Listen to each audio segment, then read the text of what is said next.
Welcome to the Novice Improvement channel.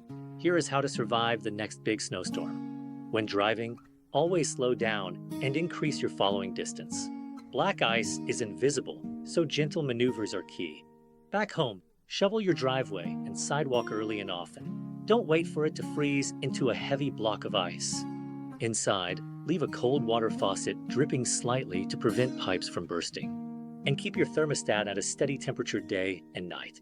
If you found this entertaining or informative, please select the like button and subscribe to see more helpful tips.